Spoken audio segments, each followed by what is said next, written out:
Como les había anunciado el doctor Roberto Cáceres Julca, abordaré el tema sobre embargo y desalojo preventivo. El doctor es abogado por la Universidad San Martín de Porres, con estudio de maestría en la Pontificia Universidad Católica del Perú y doctorado en la Universidad San Martín de Porres, autor de diversos libros. Por favor, denme una bienvenida al doctor Roberto Cáceres Julca.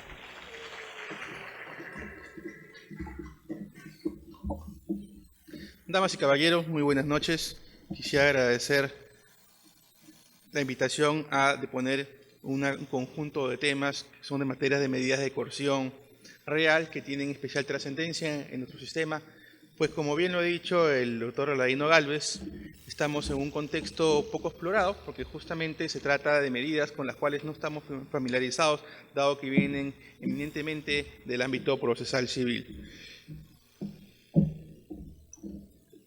He tenido la oportunidad de escuchar por un buen tiempo la ponencia del doctor Avelino Gálvez, de Tomás Avelino Gálvez, y voy a tratar en todo caso de plasmar otros ámbitos relacionados a las medidas de coerción a efectos de generar su interés. Lo primero que quiero hacer notar es, más allá propiamente del concepto de las medidas de coerción, que como todos sabemos tienden a buscar materializar a futuro la posible ejecución de una sentencia, tenemos que proyectarnos en un ámbito mucho más extenso, y eso es qué criterios o pautas tiene que tener la solicitud de una medida de coerción real de cara justamente a su fundabilidad. Vamos ahí en ese contexto. Primero hagamos un esquema general para decir que el tema de las medidas de coerción real ha sido abordado por la Corte Suprema, por ejemplo, en el Acuerdo Plenario C-2010, fundamento 16º, donde básicamente recoge la idea de que las medidas de coerción real buscan asegurar las consecuencias jurídicas económicas del delito y las costas procesales.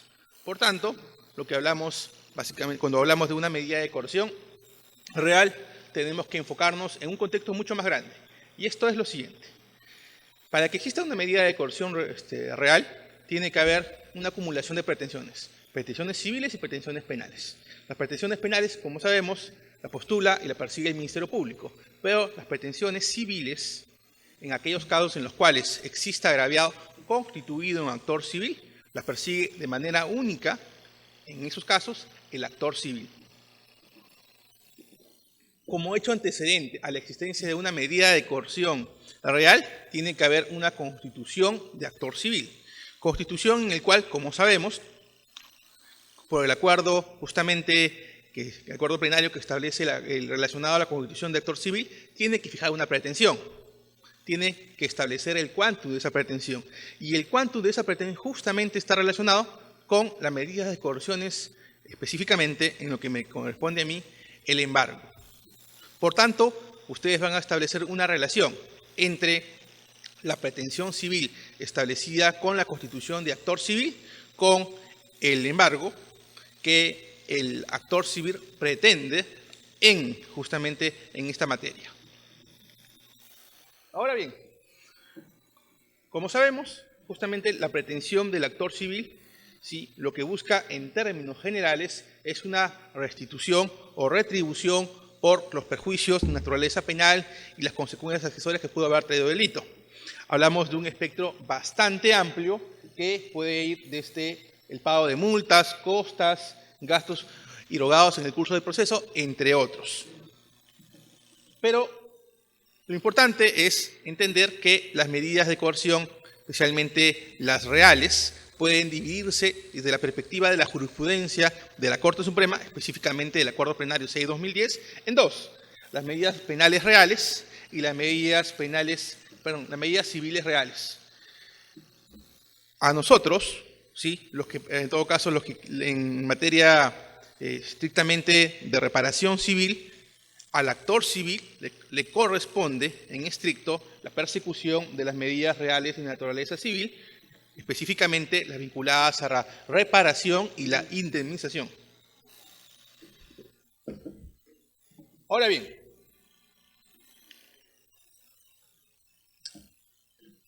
Y la pregunta viene de la siguiente manera. Si decimos que el actor civil se constituye y fija un quantum de la reparación civil, y en la práctica, cuando menos en el subsistema anticorrupción, se ha flexibilizado los criterios para establecer una justificación de cuánto corresponde entre la pretensión del actor civil y la justificación que éste exponga respecto a su pretensión, tenemos que plantearnos la siguiente pregunta. ¿Qué criterios de la naturaleza procesal, constitucional, son necesarios a efectos de justificar en una solicitud, por ejemplo, de embargo, la pretensión civil? Mírenlo de otra manera.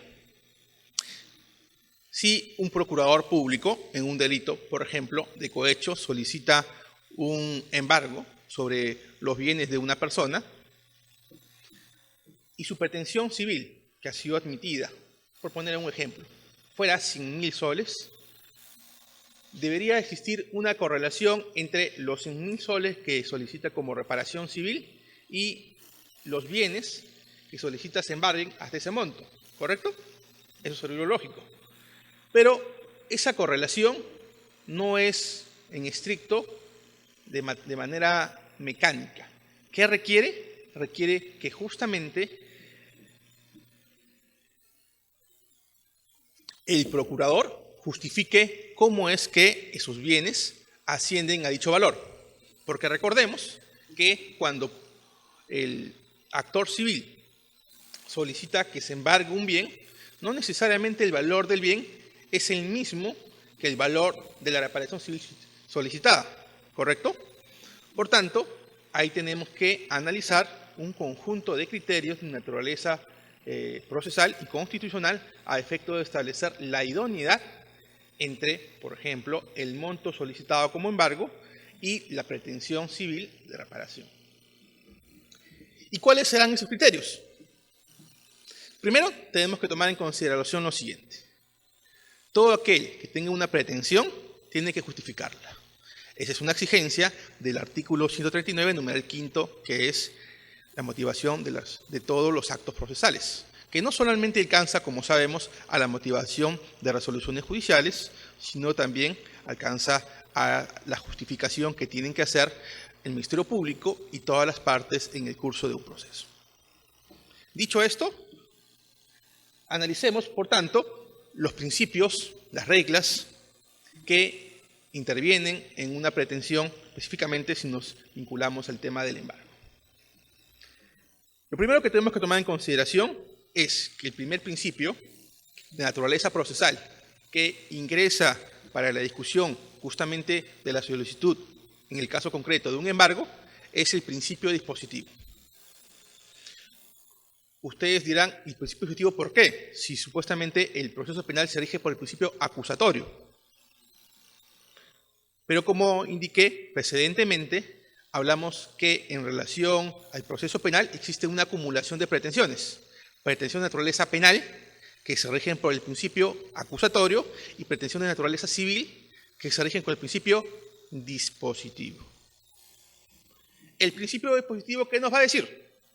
Que es el actor civil, de manera específica, quien tiene que sustentar qué bienes, bajo qué forma y en qué condiciones requiere que sean materia de una medida de coerción real. Por ejemplo, si decimos que es un embargo, él tiene que decir qué tipo de embargo es el que se adecua mejor a sus pretensiones. En forma de inscripción, de retención, de secuestro, etc. Primer detalle. Entonces, tenemos que tomar en consideración que en materia de medidas de coerción real, no rige el principio acusatorio, rige el principio dispositivo. Incluso en la eventualidad que el que sostiene la pretensión sea el propio Ministerio Público. Porque el principio acusatorio sí rige para la persecución penal, pero no necesariamente para la persecución civil. Segundo dato importante relacionado al principio dispositivo. Y eso se puede encontrar, por ejemplo, en el artículo 303 del Código Procesal Penal, cuando dice: se dictará el auto de embargo en la forma solicitada o la que se considere adecuada. Cuando dice la forma solicitada, justamente esa es una expresión del principio dispositivo. Como indicábamos, en este contexto, el principio dispositivo, ¿qué exigiría? Que sea el actor civil, o en todo caso, si no lo hubiera, el fiscal, que indique qué bienes de manera específica van a ser materia, por ejemplo, de embargo. Ergo, no le correspondería en ese contexto al juez indagar o averiguar los bienes que el imputado o el tercero civilmente responsable tienen a su disposición.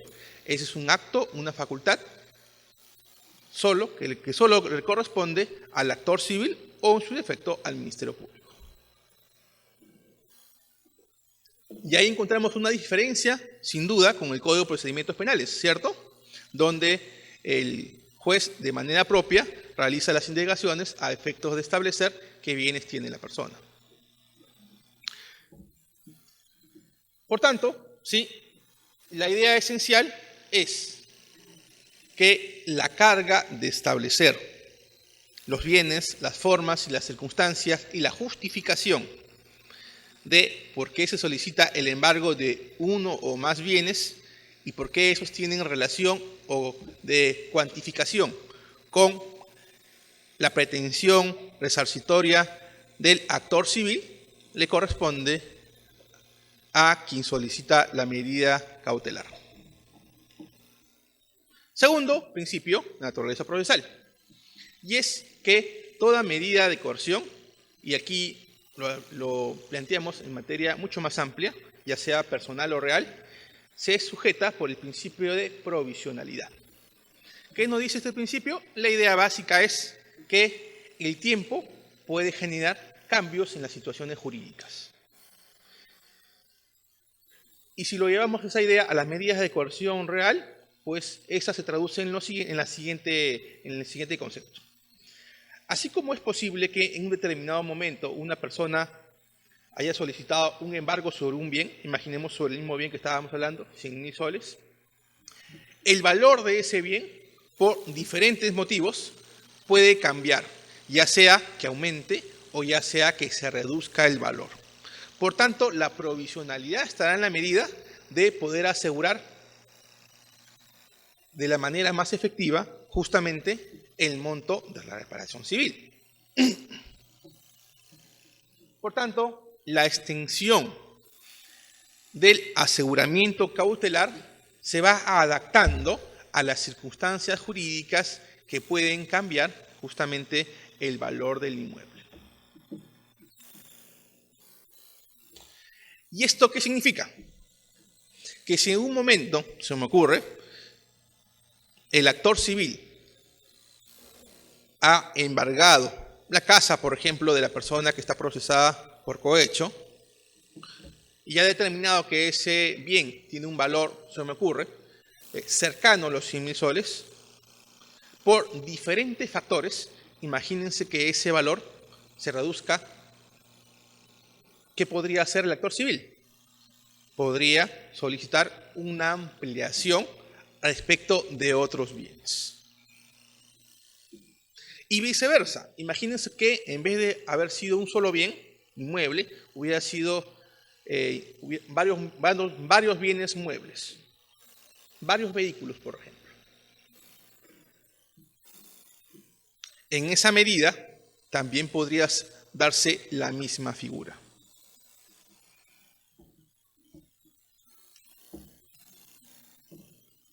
Por tanto, como vemos, la idea de la provisionalidad va a permitir al actor civil, pero no solamente a él, sino también al imputado, dependiendo de las circunstancias, poder solicitar la variación de aquel bien que fue materia del embargo, por ejemplo.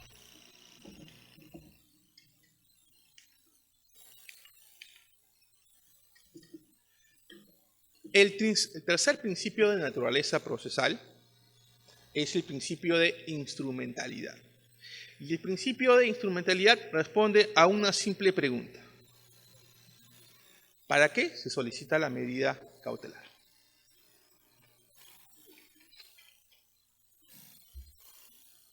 Es una medida de aseguramiento, ¿cierto? Que tiene por finalidad proyectarse al eventual pago de la reparación civil. Por tanto, desde esa perspectiva, solo se admitirán aquellas medidas que cumplan con dicha finalidad. No puede justificarse la admisión de ninguna medida que tenga por finalidad, por ejemplo, causar un efecto perjudicial en el imputado, un adelanto de sanción o cualquier otra finalidad distinta de ella.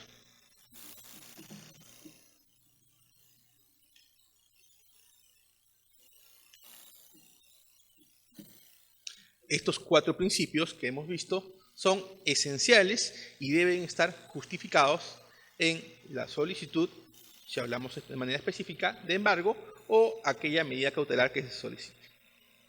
Ahora bien, frente a estos principios de naturaleza procesal, que son específicamente de naturaleza vinculados a las medidas de coerción real, están principios de naturaleza constitucional que tienen un espectro más amplio y que van a entrar en juego para establecer si la pretensión sobre el embargo, por ejemplo, de un bien responde o tiene relación con la pretensión que ha sido admitido como marco de reparación civil. El primer principio, y el más importante que requiere ser justificado, es aquel relacionado con el principio de proporcionalidad. Y sin duda ustedes han escuchado que el principio de proporcionalidad también influye en medidas, por ejemplo, como las medidas de coerción personal, prisión preventiva, detención domiciliaria, etcétera, etcétera. Pero, ¿y cómo funciona en las medidas de coerción real? Pues, justamente, funciona de manera muy parecida, pero con algunas diferencias que justamente vamos a tocar. La primera idea que tenemos que tomar en consideración es ¿qué significa el principio de proporcionalidad? Es un criterio, es una regla que nos va a servir para justamente analizar desde la perspectiva del caso concreto la solución más efectiva frente a diversas opciones. ¿Ok? Por tanto, hablamos de una regla que en buena cuenta lo que manifiesta es una estructura argumentativa que debe ser utilizada por aquel que solicita la medida de coerción, de manera tal que éste debe justificar por qué el bien, por ejemplo, responde a la necesidad de asegurativa que se pretende y que debe estar en relación con el monto de la reparación civil que ha sido admitido como pretensión resarcitoria. Ahora bien, pero el principio de proporcionalidad no solo queda en ese concepto. Para analizarlo de manera estricta requiere ser evaluado a través de sus principios. ¿Cuáles son ellos? Su principio de idoneidad, su principio de necesidad y su principio de proporcionalidad en sentido estricto. Y la pregunta viene de esta manera. ¿Por qué tenemos que tomar en consideración el principio de proporcionalidad? Y la respuesta también tiene que ser en el siguiente sentido. Cabe la posibilidad que un actor civil, frente a tener una diversidad de bienes sobre los cuales solicitar, por ejemplo, un embargo, elija aquel bien que supere una expectativa mucho mayor en marco de su pretensión civil. Cabe esa posibilidad, eso me ocurre. En el ejemplo que hemos puesto, el marco de reparación civil es 100.000 soles, pero la persona decide elegir uno o varios bienes que superan, por ejemplo, los 300.000 soles. Es ahí justamente donde entra el principio de proporcionalidad a través de sus 3 subprincipios que nos va a permitir, ¿qué cosa? Regular la pretensión resarcitoria de acuerdo a las necesidades de el actor civil. Veamos cómo se da. Primero, si decimos el primer subprincipio es el principio de idoneidad. ¿Qué implica el principio de idoneidad? Que en buena cuenta, entre el pedido, por ejemplo, de embargo, de la elección del bien o los bienes disponibles que se pretende embargar, tiene que haber una correlación entre esos bienes, la forma de la medida cautelar que se pretende, por ejemplo, una inscripción, un embargo en forma de inscripción, un embargo en forma de secuestro conservativo o cualquier otro, con la necesidad de asegurar ese bien de la manera más efectiva para que en el futuro, y hablamos en el futuro, en el momento que se emita una sentencia, se permita justamente materializar el pago futuro de la reparación civil. En ese contexto, ¿sí?, lo que se exige es una adecuación. ¿Entre qué? Entre los bienes que se pretenden, por ejemplo, embargar y el monto de la pretensión civil. ¿Eso qué consecuencia trae? Que se limite la posibilidad de embargar más allá del marco de la pretensión resarcitoria. Segundo, el principio de necesidad.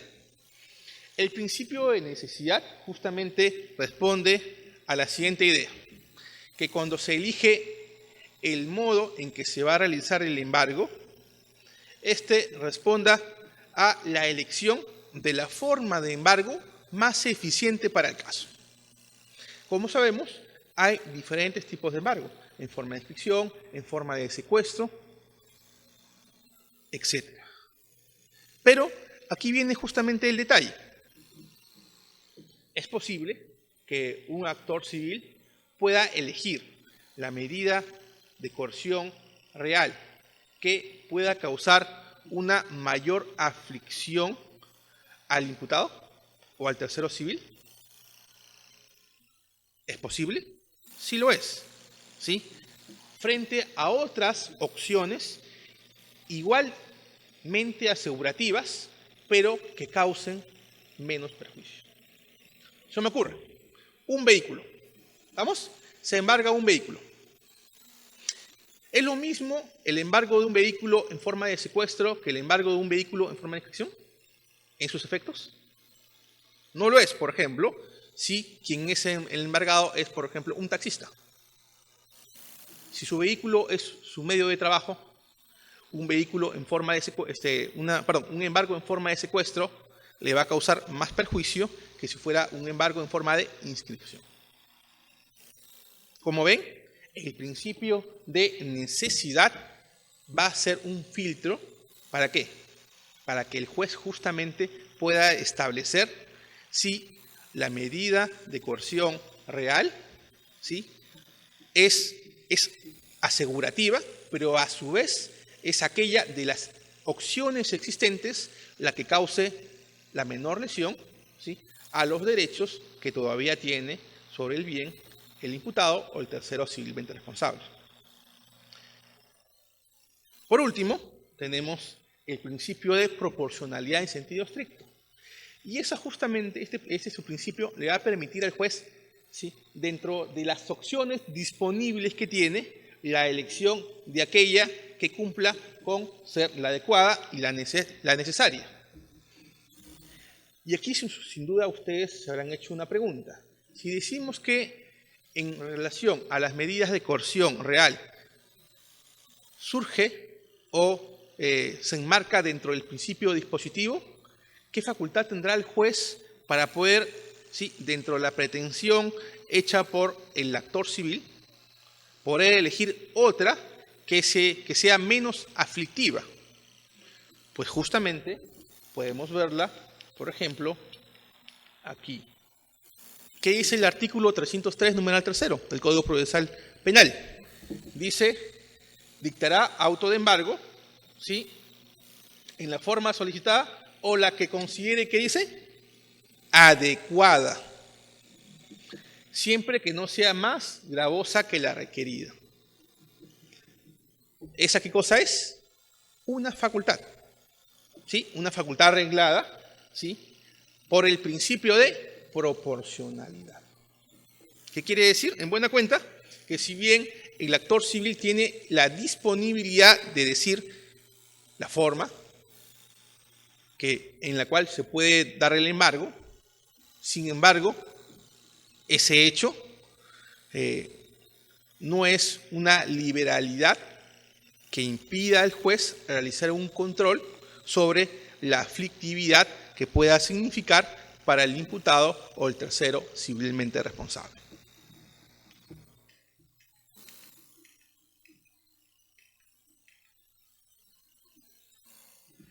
En buena cuenta,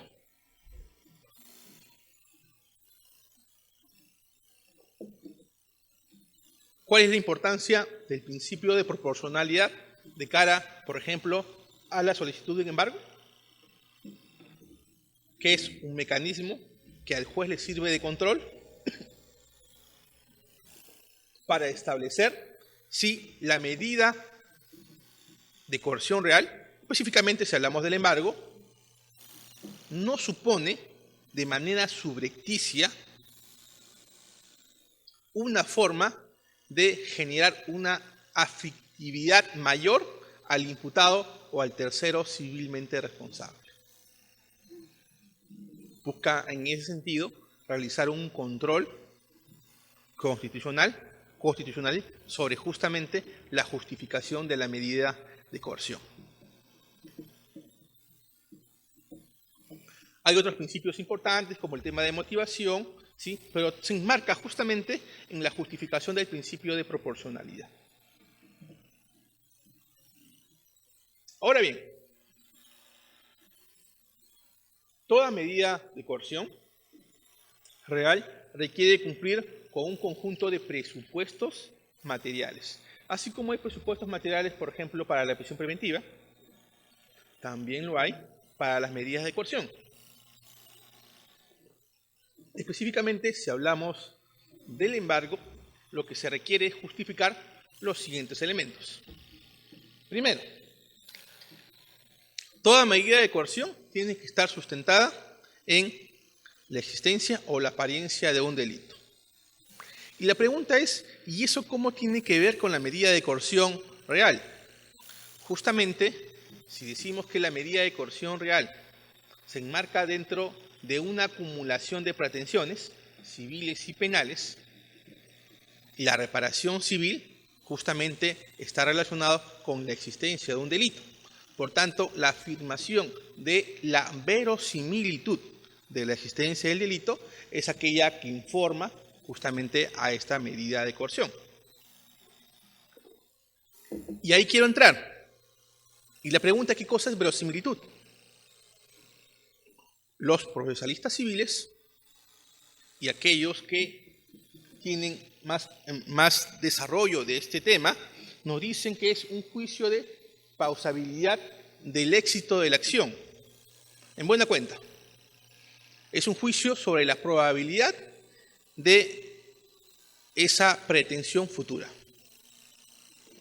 Y eso no significa, ¿sí?, una afectación al derecho a la presunción de inocencia, pues es un juicio que puede cambiar en atención a las circunstancias del caso. Lo que sí me parece importante resaltar es la idea siguiente, ¿sí?, que a diferencia de lo que puede aparecer en el ámbito penal, el juicio de verosimilitud en la medida de coerción real lo que requiere es un proceso informativo. ¿Qué significa esto? En buena cuenta es que el actor civil pueda citar cuáles son los hechos más relevantes de la investigación que justifiquen justamente la relación de su pretensión con la medida de coerción planteada. El segundo elemento importante es el peligro en la demora. Este es realmente el tema central en una medida de coerción, específicamente semblados del embargo. Véanlo de esta forma. ¿Cuál es la razón de solicitar una medida de coerción real, específicamente el embargo? ¿Cuál sería su finalidad? Dijimos que era asegurar una futura reparación civil. Justamente ese es el concepto y el contenido que debe tener cuando hablamos del presupuesto peligro en la demora. El peligro en la demora significa, en buena cuenta, que en el curso del proceso pueden generarse un conjunto de circunstancias por las cuales el bien puede ya no pertenecer o permanecer dentro del ámbito de custodia o de propiedad del imputado o el tercero civilmente responsable. En ese contexto, ¿sí?, son dos los ámbitos que pueden plantearse desde esta perspectiva. La primera de manera específica, que es la demora en la obtención de una sentencia definitiva. Señores, no es un hecho cierto que en nuestro sistema de justicia un proceso penal puede demorar varios años, incluso con el Código Procesal Penal. Ese tiempo no le podría generar al imputado o al tercero civilmente responsable el interés, o en todo caso generar la voluntad de poder trasladar el bien a nombre de terceros, venderlo, donarlo o cualquier otro medio. Segundo, el peligro de infructuosidad, que está vinculado con el hecho de que justamente el bien a lo largo de los años puede sufrir alteraciones, modificaciones o por último la destrucción del mismo, haciendo inoperante la sentencia desde la perspectiva de la reparación civil, pues no haría efectivo el pago de la misma. Esas dos son las justificaciones en las cuales se centra el peligro en la demora. La posibilidad de la demora en la sentencia y el peligro de infructuosidad que puede traer como consecuencia, si es que no se toman las previsiones del caso, a efectos de evitar que el bien, ¿sí?, pase a nombre de terceros o sufra alguna lesión que limite o restrinja su valor. En síntesis, este peligro es el elemento central a efectos de poder justificar cualquier embargo en cualquiera de sus modalidades. Ahora bien,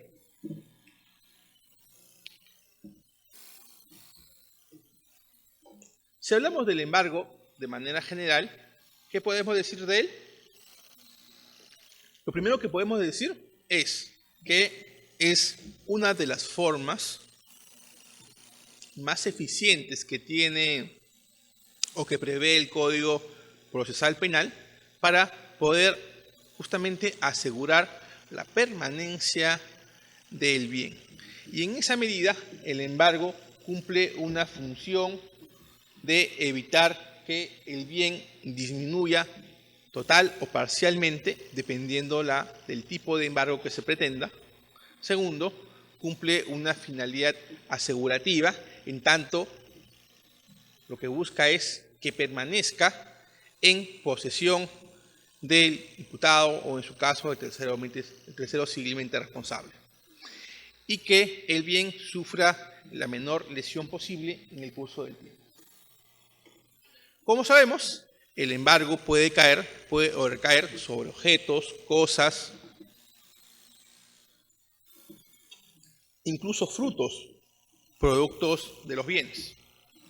Lo importante en este contexto viene a ser incluso que en aquellos casos en los cuales el bien embargado genere recursos, ellos forman parte, en todo caso los frutos forman parte del bien embargado. Ahora bien, un dato importante y es el siguiente. El artículo 11.1 indica lo siguiente: el ejercicio de la acción civil, ¿sí?, derivado del hecho punible le corresponde al Ministerio Público, especialmente al perjudicado del delito. Aquí, sí, queremos hacer una acotación que ya ha sido hecha por el doctor Tomás Aladino Gálvez, pero queríamos plantearlo desde una perspectiva, de otra perspectiva. Y es la siguiente.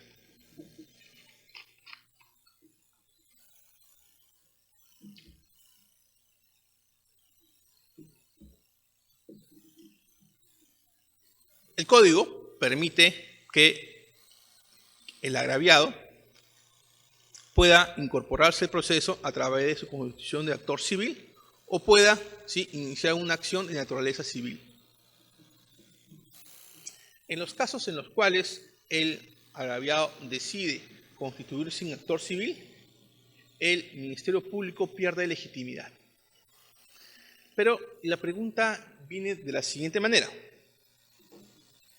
El actor civil, ¿sí?, tiene que constituirse en actor civil dentro del curso, hasta en todo caso antes de que se emita la acusación. Y en ese contexto, ¿sí?, si en el curso de la investigación el Ministerio Público ha solicitado medidas de coerción, imagínense ustedes el embargo, la pregunta viene de esta manera.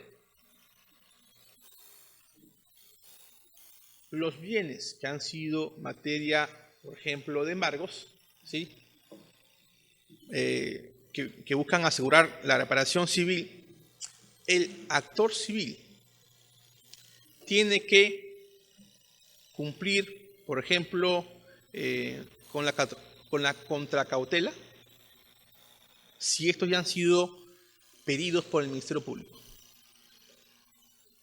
Se lo voy a plantear de otra manera.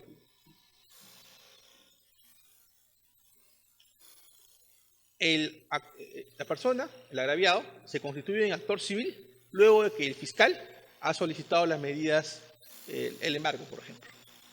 ¿Estamos? Sabemos que el Ministerio Público, ¿sí?, no tiene el deber de ofrecer contracautela. ¿Ok? Listo. Se embargó los bienes, ¿sí?, y después del embargo, el agraviado se constituye en actor civil.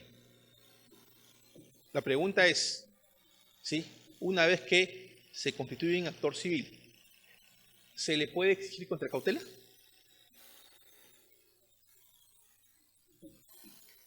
La respuesta sería no, porque ya justamente el pedido fue formulado por el Ministerio Público, quien no requiere justamente ofrecer contracautela. Efectivamente, esa es la respuesta. Se ejecutó la decisión.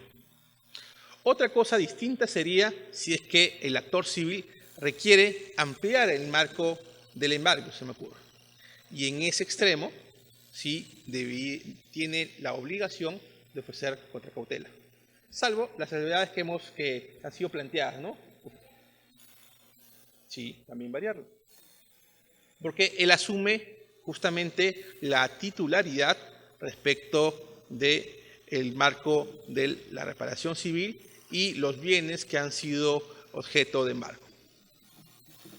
Ahora bien, en ese contexto, ¿sí?, justamente la ampliación es lo importante.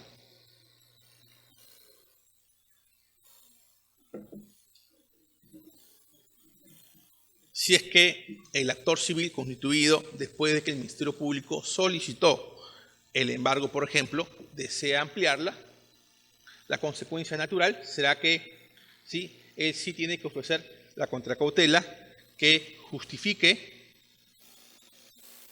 esa necesidad.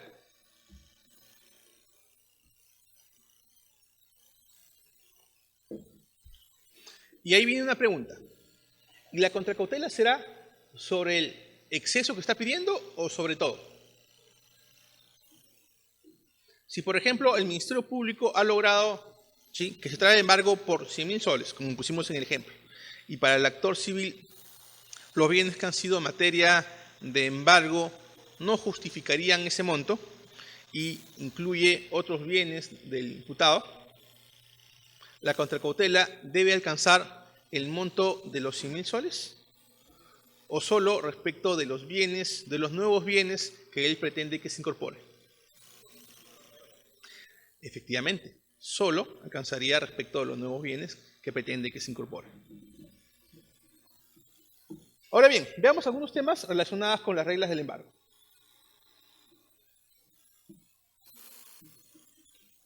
A diferencia de las medidas de coerción real, donde se requiere justamente de una audiencia en la cual se discuta las pretensiones, en el caso del embargo, sí, estas no son necesarias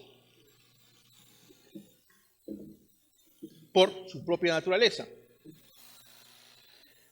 Aquí viene también un tema también importante, y es en relación a la facultad que tiene el juez de aplicar el principio iura novi curia en relación a la medida cautelar.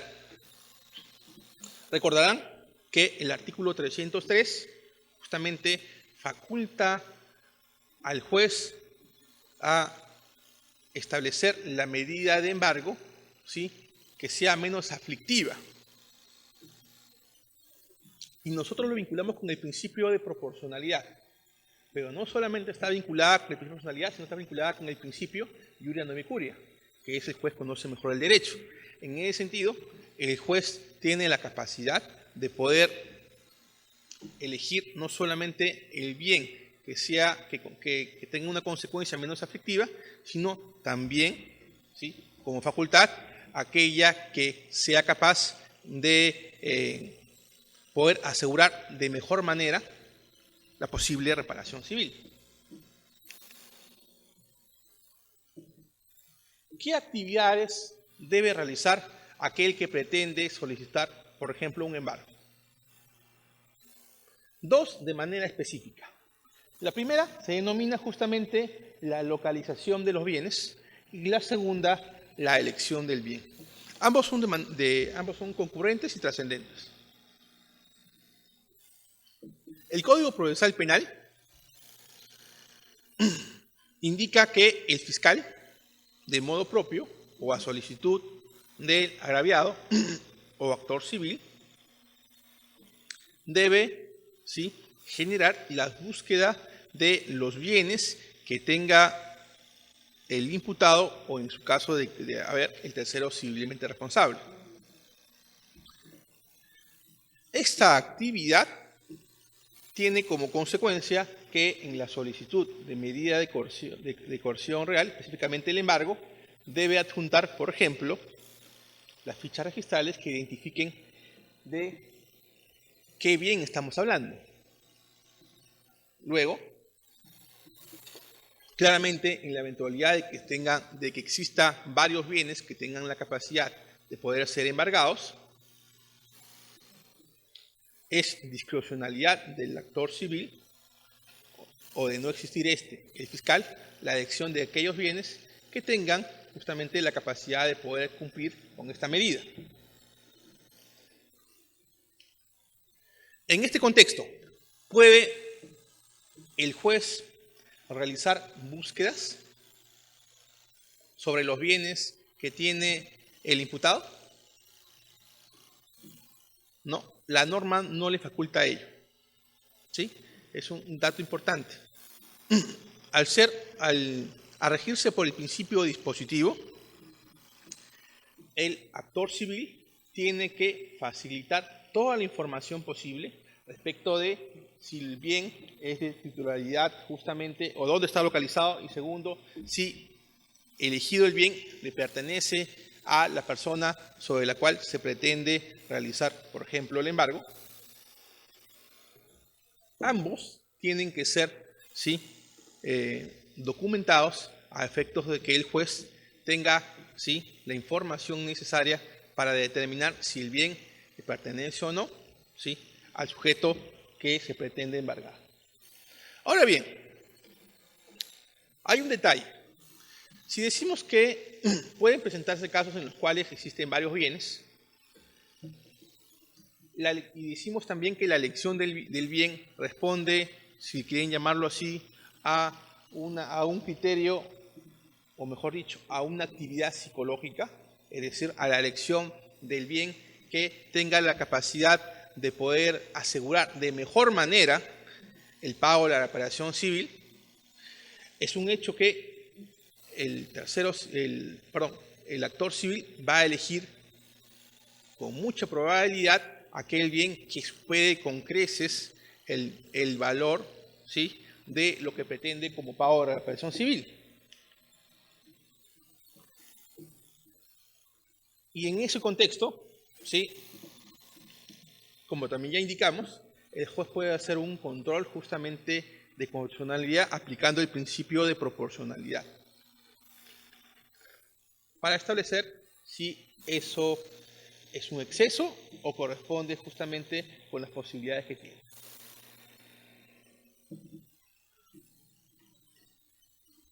¿En qué casos cabe que el actor civil solicite una ampliación del embargo? Dijimos que eso es posible, pero ¿en qué casos corresponde? ¿Alguien tiene una idea?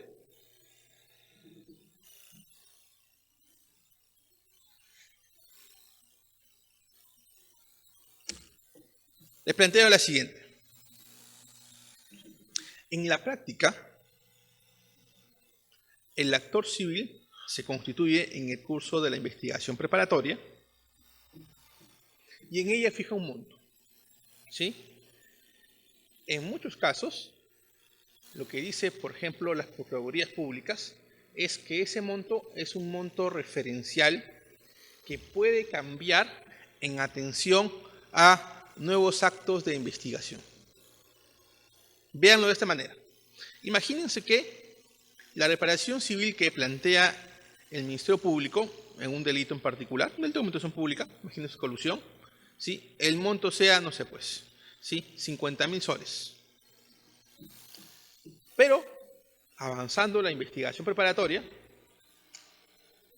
o culminada esta, a través de una pericia se establezca que el perjuicio no ha sido los 50.000 soles iniciales, sino ha sido 150.000.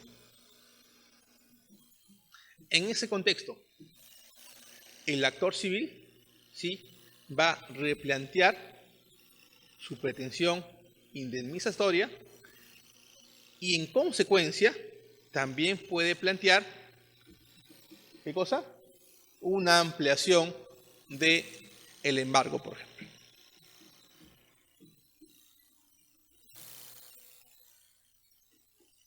Y si esto ocurre para la ampliación, la pregunta es, ¿cabe la posibilidad que también pueda reducirse? Y si fuera así, ¿en qué circunstancias serían?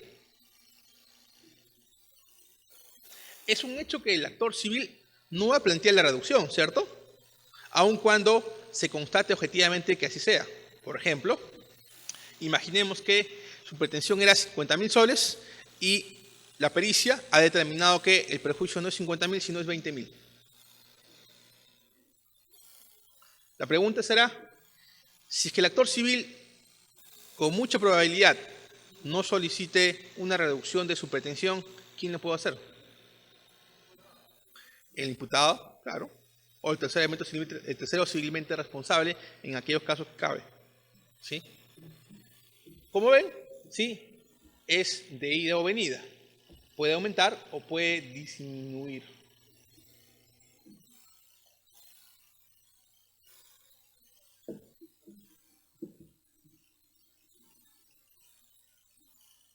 También se puede dar el tema de la sustitución. Imaginemos que se embarga un bien cuyo valor supera el marco de la reparación civil. Es posible que el actor civil, que es posible que el imputado, ¿sí?, ofrezca otro bien que tenga un valor similar a aquel que ha sido, a aquel monto de reparación civil que pretende el actor civil. Sí, sí es posible. Imaginemos el siguiente ejemplo. Imaginemos que una persona imputada por un delito tiene solo una casa, ¿ok? Y esa casa vale 500.000 soles. y la pretensión civil es de 100.000 soles. ¿Listo? Por tanto, hay una diferencia entre el valor que tiene el bien y la pretensión civil de 5-1. ¿Correcto? Ok. ¿Puede el imputado, ¿sí?, solicitar la sustitución del embargo de su casa por otros bienes que no sean propios, por ejemplo, porque probablemente si hubiera sido propio, hubieran sido embargados, o otros propios que ha adquirido? Por ejemplo, ¿sí?, el ofrecimiento que realizan terceros de poder prendar esos bienes a efectos de que sean embargados. O, en su defecto, ¿sí?, un depósito judicial hecho en el Banco de la Nación que ascienda a la pretensión indemnizatoria del actor civil. ¿Eso es posible? Sí. Yo he visto algunos casos en los cuales eso se ha dado. ¿Sí? La pretensión del actor civil ha sido montos menores, ¿cierto? 20.000 soles. Y el imputado, en vez que se embargue su único bien, su casa, ha solicitado un crédito y ha hecho el depósito judicial en el Banco de la Nación, ¿sí? Y con ese depósito judicial, a nombre del juzgado, ha solicitado que se sustituya el embargo por, ¿sí?, el dinero emposado.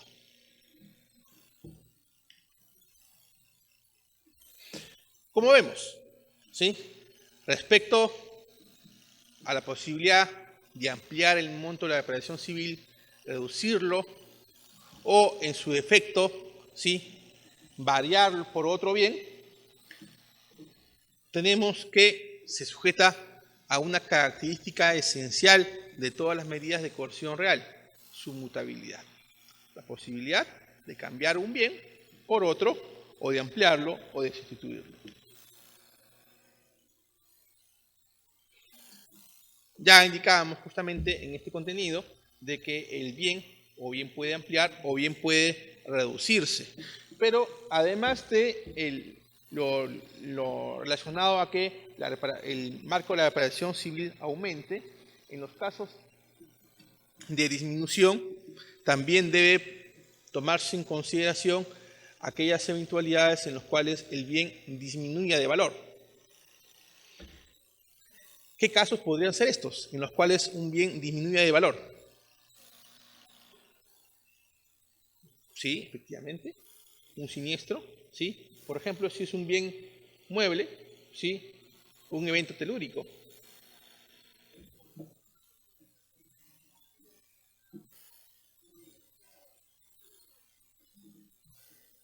Correcto, ¿sí? También indicábamos justamente aquellos casos en los cuales exista una disminución de la responsabilidad civil, o incluso en aquellos casos en los cuales un bien puede aumentar de valor. ¿Alguien puede plantear un caso en el cual un bien puede aumentar de valor? Una obra de arte. Pero algo más sencillo, un bien inmueble. ¿Sí?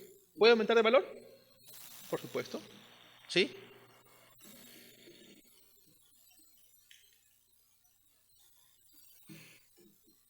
Veamos ahora de manera sucinta algunos casos relacionados con las formas de embargo.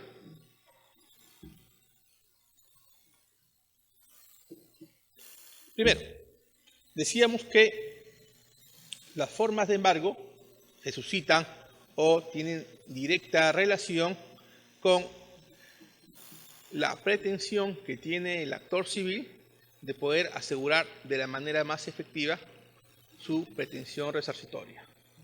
En ese contexto, ¿sí?, dentro de las formas de embargo más comunes que existen, la primera es la de depósito. En estos casos, en el depósito, la idea esencial es que hay bienes que son de utilización o de uso productivo, y en ese contexto lo que se hace es que el bien pase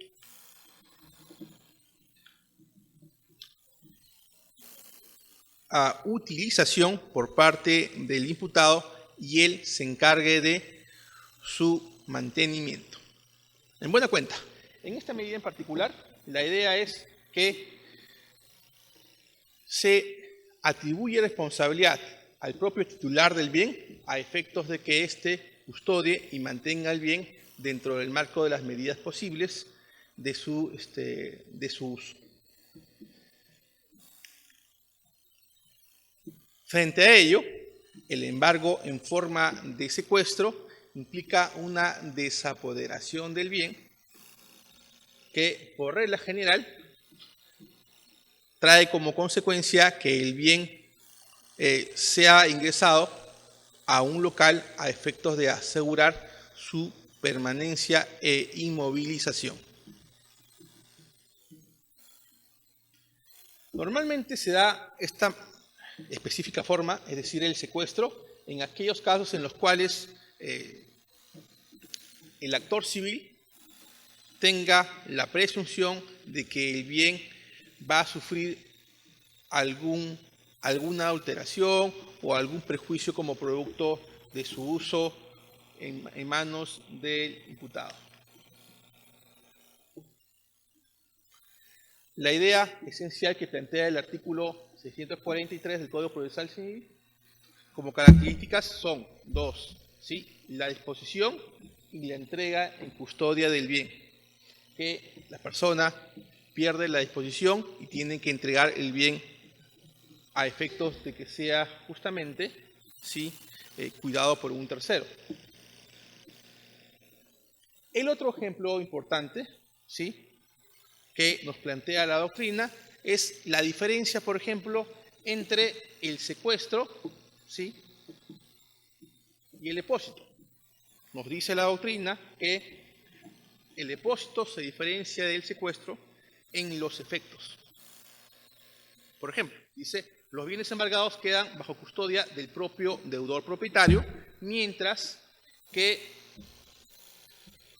tal facultad no existe en la hipótesis del secuestro, en el cual justamente es un tercero el que tiene el deber de custodia del bien. La forma más común que todos nosotros conocemos es la relativa a la descripción.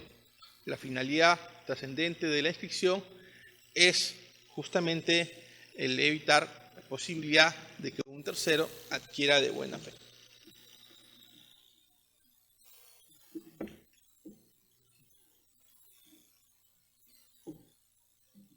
Este tipo de medida cautelar no solamente es la más aplicada en nuestro sistema, sino la que justamente permite que terceros, si pretenden adquirir un bien, no puedan alegar justamente el derecho a la buena fe.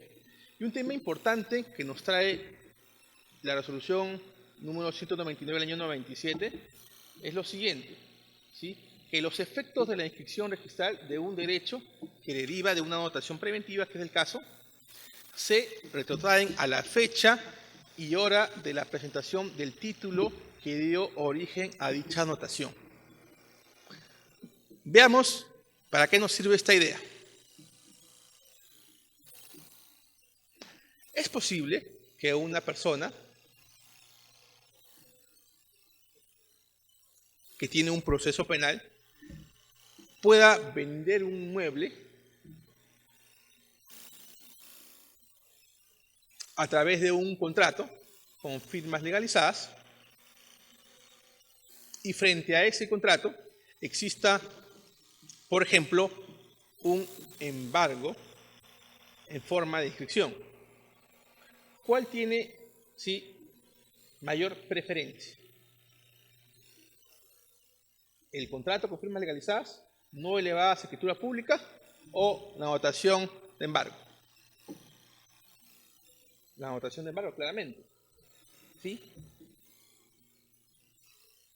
Y imagínense, siguiendo este mismo ejemplo, imagínense ustedes que ese contrato haya sido elevado a escritura pública y en paralelo exista, ¿sí?, un embargo trabado judicialmente. ¿Quién tendrá preferencia? Aquel, según esta resolución, ¿sí?, aquel que primero es inscrito, ¿cierto?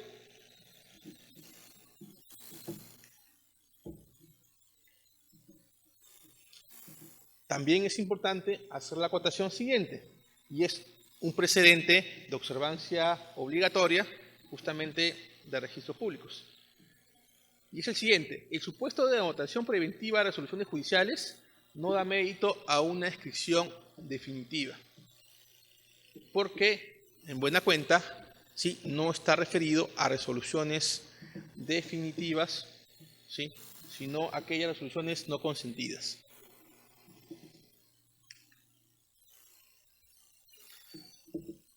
También tenemos el embargo en forma de administración de bienes.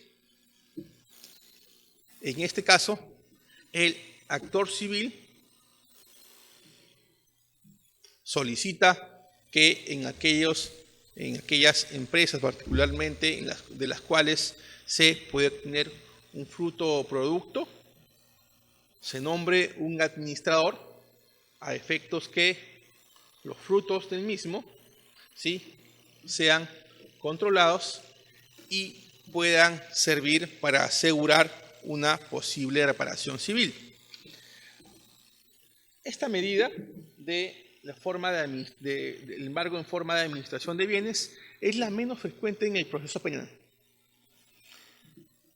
Y la razón sencilla es que eso implica por parte del actor civil la posibilidad de disponer de recursos justamente a efectos de poder contratar los servicios de un administrador dependiendo del tipo de empresas, porque tanto los derechos como las obligaciones en relación al embargo en forma de administración tienen trascendencia económica y justamente no resultan normalmente aplicados en el ámbito procesal penal. Ahora bien, las formas que hemos proyectado sobre el embargo, ¿sí?, son las que establece el Código Procesal Penal, pero frente a eso tenemos otras, como son el desalojo preventivo. En el caso del desalojo preventivo, indica el artículo 311 de manera específica que estos, por ejemplo, proceden en el delito de usurpación y tienen por finalidad, justamente en este caso, el permitir la desocupación del bien que ha sido ocupado ilegítimamente. Por tanto, hablamos de una medida cautelar que justamente tiene una finalidad de la utilización de la fuerza pública para permitir que aquellos bienes inmuebles que han sido ocupados ilegítimamente puedan ser recuperados por su propietario o titular. Es importante hacer la acotación que ese desalojo no se entiende que es de manera permanente, sino meramente preventivo. El desalojo permite claramente la recuperación del bien y el uso y disfrute por parte del titular. Si bien la norma nos dice que esta puede ser realizada para los delitos de usurpación, también puede ser dada en otros casos, por ejemplo, en el caso de los delitos de estafa relacionados con bienes muebles, los casos de estelionato, ¿sí?, que son los en los cuales también se puede aplicar esta medida. Lo último que quería agregar de esta medida de manera específica es que la norma no ha regulado de manera específica ¿Qué sucede en aquellos casos en los cuales no es posible materializar el desalojo? Se lo pongo así. Imagínense ustedes, ¿sí?, que hablamos de un bien que es un bien de un particular, pero que es ocupado por varias personas y que incluso frente al desalojo que se realiza, ¿sí?, no logran salir del inmueble. La pregunta ¿es posible realizar ese desalojo de manera continua? Imagínense ustedes que la primera oportunidad que se produce la intervención y se genera el desalojo, las personas no pueden salir o no salen. ¿Es posible pedirla una segunda vez? ¿Una tercera vez?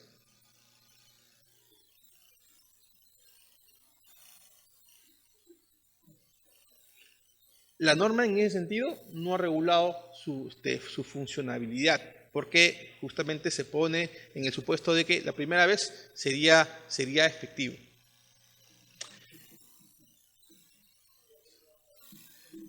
¿Perdón? Esa es justamente la pregunta. ¿Se puede pedir varias veces? ¿Qué nos permitiría la norma?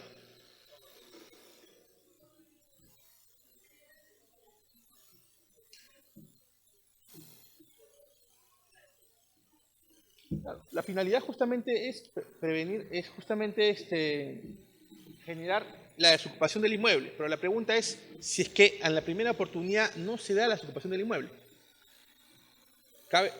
No se puede porque, digamos, la fuerza pública ha ido con poco personal, imagínense ustedes, ¿sí?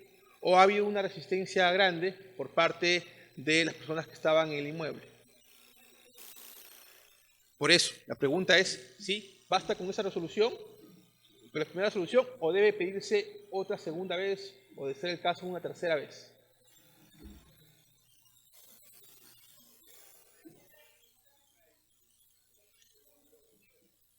Se lo pongo de esta manera, ¿sí?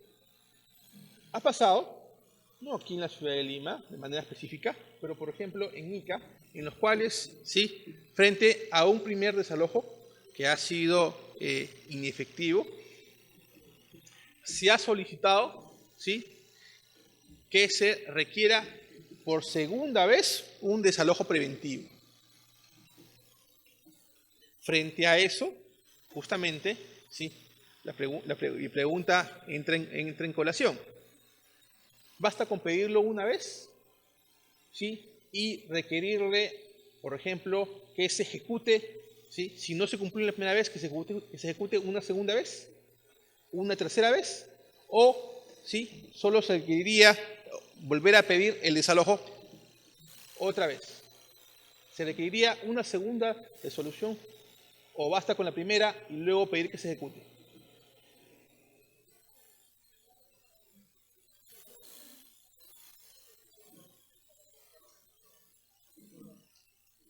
Ese es el problema que ha tenido, por ejemplo, la Corte Superior de Justicia de Ica, ¿sí?, en un caso en la cual lo que se quiso, ¿sí?, lo que quiso el juez en su momento era que se le requiriera nuevamente.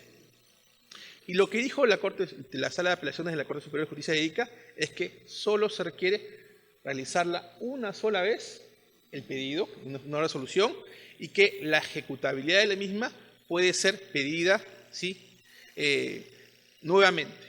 ¿Estamos? Por tanto, tenemos que diferenciar que una cosa es la resolución y otra cosa es la ejecutabilidad de la resolución.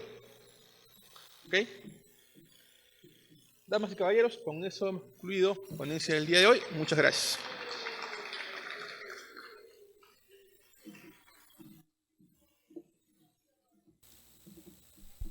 No, asimismo, también agradecemos la participación al doctor Roberto Cáceres Julca, haciendo la entrega de un certificado. Agradecimiento a su valiosa disertación.